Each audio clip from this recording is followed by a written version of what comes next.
ನಮಸ್ಕಾರ ವೀಕ್ಷಕರೇ, welcome to ನಮ್ಮ ಫುಡ್ಸ್ ಚಾನಲ್. ಇವತ್ತಿನ ರೆಸಿಪಿ ಮಶ್ರೂಮ್ ಫ್ರೈಡ್ ರೈಸ್ ಹೇಗೆ ಮಾಡೋದು ಅಂತ ನೋಡೋಣ. ಮಶ್ರೂಮು 200 ರಿಂದ 250 ಗ್ರಾಮ್ ಆಗೋಷ್ಟು 2 ಸಲ ತೊಳೆದಿಟ್ಕೊಂಡಿದ್ದೀನಿ. ಹಾಗೆ ಕಟ್ ಮಾಡಿ ಇಟ್ಕೊಂಡಿರೋದು. ನಾನು ಆಲ್ರೆಡಿ ಅನ್ನ ಮಾಡಿ ಇಟ್ಕೊಂಡಿರೋದು. ಇದು ಉದ್ರುದ್ರಾಗಿದೆ, ನೆನಪಿರಲಿ ಉದ್ರುದ್ರಾಗಿರಬೇಕು ಅನ್ನ. ಎಣ್ಣೆ 5 ರಿಂದ 10 ಟೇಬಲ್ ಸ್ಪೂನ್ ಆಗೋಷ್ಟು, ಅರ್ಧ ಟೇಬಲ್ ಸ್ಪೂನ್ ಆಗೋಷ್ಟು ಜೀರಿಗೆ. ನನ್ನ ಹತ್ರ 3 ಕಲರು ದಪ್ಪ ಮೆಣಸಿನ್ಕಾಯಿ ಇತ್ತು, ಅದಕ್ಕೋಸ್ಕರ 3 ಹಾಕ್ಕೊಂಡಿದ್ದೀನಿ. ನಿಮ್ಮ ಹತ್ರ ಯಾವುದಾದ್ರೂ ಒಂದಿದ್ರೆ ಹಾಕ್ಕೊಬೋದು.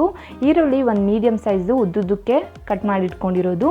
ಉಡ್ಲಿ ಹೂವು 1/4 ಕಪ್ ಆಗೋಷ್ಟು, ginger garlic paste 1 table spoon ಆಗೋಷ್ಟು, ಹಸಿಮೆಣಸಿನ್ಕಾಯಿ ಪೇಸ್ಟು 1 ಟೇಬಲ್ ಸ್ಪೂನ್ ಆಗೋಷ್ಟು. ನಿಮ್ಗೆ ಬೇಕಿದ್ದರೆ ಸಿಲ್ಕೊಂಡು ಹಾಗೆ ಹಾಕ್ಕೊಬೋದು. ಧನಿಯಾ ಪುಡಿ 1 ಟೇಬಲ್ ಸ್ಪೂನ್ ಆಗೋಷ್ಟು, ಗರಂ ಮಸಾಲ ಅರ್ಧ ಟೇಬಲ್ ಸ್ಪೂನ್ ಆಗೋಷ್ಟು, ಪೆಪ್ಪರ್ ಪೌಡರು 1/4 ಟೇಬಲ್ ಸ್ಪೂನ್ ಆಗೋಷ್ಟು. ಖಾರ ನೋಡಿಕೊಂಡು ಹಾಕ್ಕೊಬೇಕಾಗುತ್ತೆ, ನೆನಪಿರಲಿ. ಸೋಯಾ ಸಾಸು 1 ಟೇಬಲ್ ಸ್ಪೂನ್ ಆಗೋಷ್ಟು, ವಿನೆಗರು 1 ಸ್ಪೂನ್ ಆಗೋಷ್ಟು, ಕೊತ್ತಂಬರಿ ಸೊಪ್ಪು ಚಿಕ್ಕ ಚಿಕ್ಕದಾಗೆ ಕಟ್ ಮಾಡಿ ಇಟ್ಕೊಂಡಿರೋದು ಸ್ವಲ್ಪ, ರುಚಿಗೆ ತಕ್ಕಷ್ಟು ಉಪ್ಪು.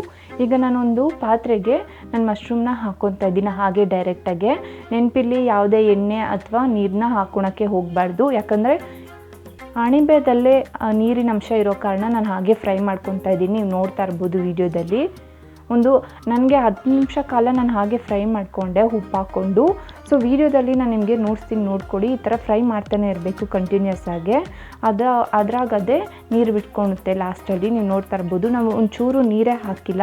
ಸೊ ಸ್ಲೋ ಆಗಿ ಅದು ನೀರು ಬಿಡ್ತಾ ಇದೆ, ರಿಲೀಸ್ ಆಗ್ತಾ ಇದೆ ನೋಡಿ. ನೀವು ನೋಡ್ತಾ ಇರ್ಬೋದು ವಿಡಿಯೋದಲ್ಲಿ. ಈ ಥರ ಒಂದು 8 ನಿಮಿಷ ಆಮೇಲೆ ನಿಮಗೆ ಈ ಥರ ಕಾಣುತ್ತೆ. ಅದು ಸೈಜ್ ಎಲ್ಲ ತುಂಬ ಕಮ್ಮಿನೇ ಆಗುತ್ತೆ, ಒಂಥರ ಇದು ಸೊಪ್ಪು ಥರನೇ ಹೇಳ್ಬೋದು. ನೀವು ನೋಡ್ತಾ ಇರ್ಬೋದು ವಿಡಿಯೋದಲ್ಲಿ. ನೋಡಿ, ಈ ಥರ ಆದಮೇಲೆ ನಾನು ಒಂದು ಬೌಲ್ಗೆ ಟ್ರಾನ್ಸ್ಫರ್ ಮಾಡ್ಕೊತಾ ಇದ್ದೀನಿ. ಎಲ್ಲನೂ ಅಷ್ಟೇ ಒಂದು ಬೌಲ್ಗೆ ಎತ್ತಿಟ್ಕೊಂಡ್ಬಿಡಿ. ಈ ಥರ ಎತ್ತಿಟ್ಕೊಳ್ಳಿ. ನೆನಪಿಲಿ ಒಂಚೂರು ನೀರು ಹಾಕ್ಕೊಳಕ್ಕೆ ಹೋಗಬೇಡಿ. ನಾನು ಒಂದು ಸ್ವಲ್ಪನೂ ಅಷ್ಟೇ ನೀರು ಹಾಕ್ಕೊಳಕ್ಕೆ ಹೋಗಿಲ್ಲ. ಈಗ ಅದೇ ಪಾತ್ರೆಗೆ ಎಣ್ಣೆ ಹಾಕಿ, ಎಣ್ಣೆ ಕಾದ ಆಮೇಲೆ ಜೀರಿಗೆ ಹಾಕ್ತಾಯಿದ್ದೀನಿ. ಜೀರಿಗೆ ಸಿಡಿದ ಆಮೇಲೆ ದಪ್ಪ ಮೆಣಸಿನ್ಕಾಯಿನ ಹಾಕ್ಕೊಳ್ಳಿ. ದಪ್ಪ ಮೆಣಸಿನ್ಕಾಯಿ ಹಾಕ್ಕೊಂಡು ಒಂದು ಸಲ ಈ ಥರ ತಿರ್ಸ್ಕೊಳ್ತಾನೆ ಇರಬೇಕು ಅಂತ ಏನಿಲ್ಲ. ಒಂದು ಸಲ ಈ ಥರ ತಿರ್ಸ್ಕೊಟ್ಟ ಆಮೇಲೆ ಈರುಳ್ಳಿ ಹಾಕ್ಕೊಳ್ಳಿ. ಇದನ್ನು ಅಷ್ಟೇ ಒಂದು ಸಲ ಹೀಗೆ ಕೈ ಆಮೇಲೆ ನಾನು ಉರುಳಿ ಹೂವನ್ನು ಹಾಕ್ಕೊತಾ ಇದ್ದೀನಿ. ಈ ಮೂರನ್ನ ಹಾಕಿ ಚೆನ್ನಾಗಿ ತಿರ್ಸ್ಕೊಟ್ಟು ಆಮೇಲೆ ನಾನು ಈಗ ಇದಕ್ಕೆ ಹಸಿಮೆಣಸಿನ್ಕಾಯಿ ಪೇಸ್ಟ್ನ ಹಾಕ್ಕೊತಾ ಇದ್ದೀನಿ. ನಾನು ಆಗಲೇ ಹೇಳ್ದಂಗೆ ನಿಮಗೆ ಬೇಕಿದ್ದರೆ ಸಿಳ್ಕೊಂಡು ಹಾಕ್ಕೊಬೋದು. ಆ ಥರ ಸಿಳ್ಕೊಂಡು ಹಾಕ್ಕೊಂಡಂಗಿದ್ರೆ ಫಸ್ಟು ಹಸಿಮೆಣಸಿನ್ಕಾಯಿ ಹಾಕ್ಕೊಬೇಕಾಗುತ್ತೆ ಎಣ್ಣೆ ಹಾಕ್ಕೊಂಡು ಆಮೇಲೆ. ಈಗ ಇದಕ್ಕೆ ಜಿಂಜರ್ ಗಾರ್ಲಿಕ್ ಪೇಸ್ಟ್ ಹಾಕ್ಕೊಂಡು 1 ನಿಮಿಷವರೆಗೂ ಹಾಗೆ ಫ್ರೈ ಮಾಡ್ಕೊತಾ ಇದ್ದೀನಿ. ಹಸಿ ವಾಸನೆ ಹೋಗಬೇಕು, ಅದಕ್ಕೋಸ್ಕರ ನೀಟಾಗಿ ಫ್ರೈ ಮಾಡ್ಕೊಳ್ಳಿ.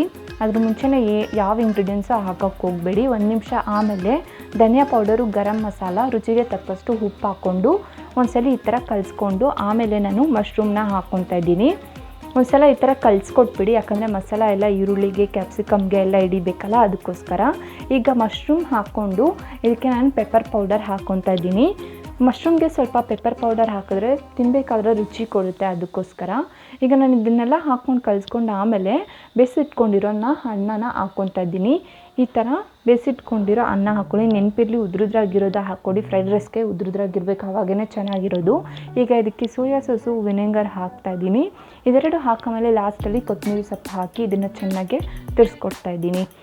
ನೀವೇನಾದರೂ ತಂಗ್ಳನ್ನ ಹಾಕ್ತಾಯಿದ್ದೀರಿ ಅಂದರೆ ಬಿಸಿ ಮಾಡಬೇಕಾಗುತ್ತೆ 1 ನಿಮಿಷ ಕಾಲ.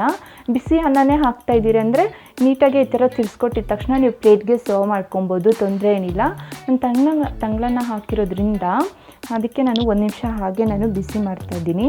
ನೋಡಿ, ಇಷ್ಟೇ fried rice. Easy and simple method, ಎಲ್ಲನೂ ಮನೆಯಲ್ಲಿರುತ್ತೆ. ನೀವು ಕೂಡ ಟ್ರೈ ಮಾಡ್ಬೋದು. ಒಂದು ಸಲ ಟ್ರೈ ಮಾಡಿ. Thank you.